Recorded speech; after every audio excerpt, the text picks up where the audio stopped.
Moving on to earnings now, Coral Growth Fund has reported a 52% increase in second quarter profit after tax to 796 million naira, while trade income grew 39% to 678 million naira. Now, the unit trust scheme profits reflect a significant increase in total investment income and dividend income. I'm now being joined by Hamda Amba. She's Executive Director at FSDA H Asset Management, managers of Coral Growth Fund, for the facts behind the figures. Thank you so much for joining us on this for this interview.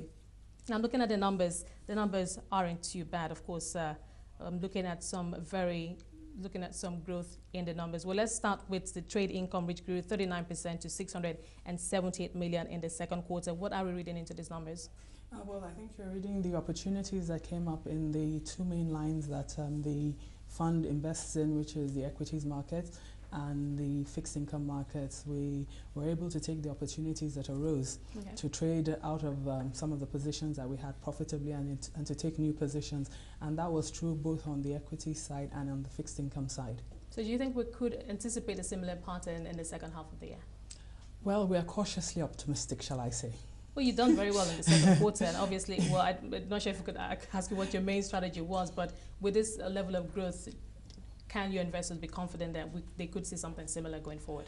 As I said, we're cautiously optimistic. Of course, part of it is we try and trade as effectively as possible, but there's a certain portion of it that is also dependent on what the equities markets themselves do. What we do try and do, because we are not a wholly equities fund, is that we have some flexibility to move out and increase our holding if we see that the opportunities in the equities portion of the portfolio are not as great as we would like them to be. We have the option to increase our exposure to fixed income and money markets. And so, as I say, we are cautiously optimistic that we'll be able to repeat what we've done. Now, how have the current or prevailing market conditions, both at the equities and income, affected your portfolio? We know that equities market has been there's been a bit of lackluster trade recently, and we're seeing high yields at the fixed income market. So in terms of balancing your portfolio, what are you looking to more now?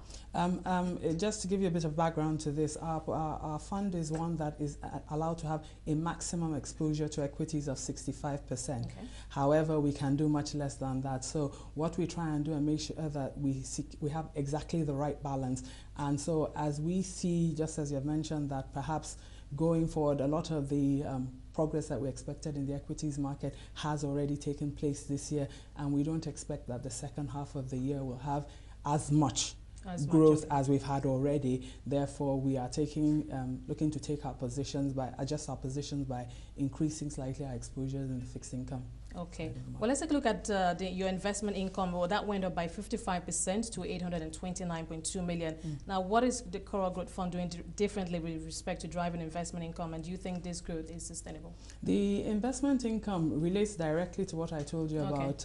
That is return in terms of that's returned from the fixed income securities in terms of the coupons, the interest, and so on. The trading income just relates to our buying and selling. And so, as I said, it's likely that we would see a little more in investment income, and hopefully either hold or perhaps a slight decrease in the trading income. Okay, in terms of looking for other markets, do you have any plans, strategies looking for other markets, perhaps away from fixed income, obviously away from equities also?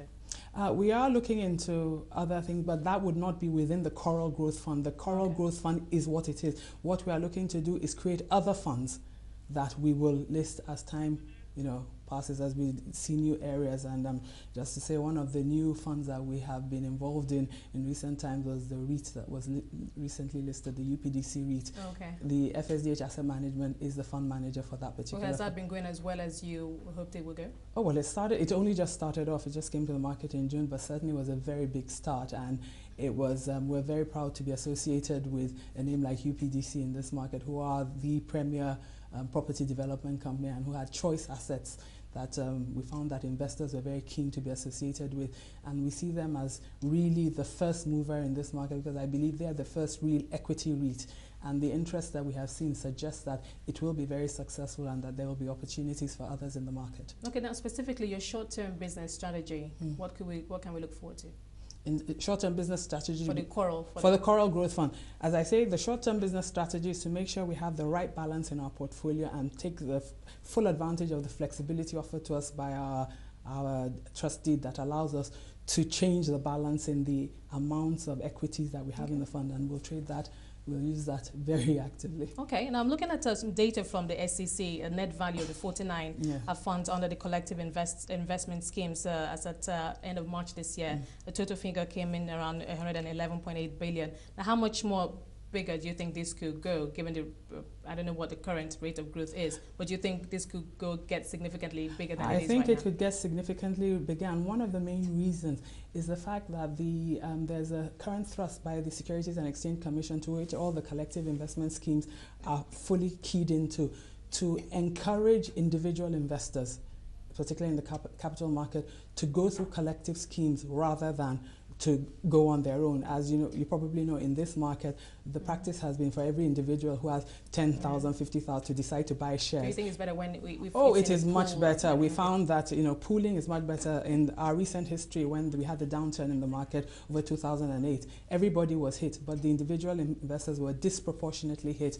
and they did disproportionately badly at that time. And I think they've come to realize that, and we found that that's one of the reasons why they're actually staying out of the market now. So when the confidence comes back, when they see that they are being guided by professionals, we believe that there's opportunity for the collective investment schemes to grow much, much larger. Is it just a confidence issue, or perhaps awareness? I know that a lot of people are willing to come into the market, but they just don't know where to look. Well, a bit of both. Confidence to come back into equities at all, but awareness, you're quite right. There's very little awareness of collective investment schemes in this market, and that's why the market operators, the regulators, are working together to increase that awareness and the education. Apart from the regulators, the investment schemes yourselves, what do you do? How do you reach out to new? Well, we try all media.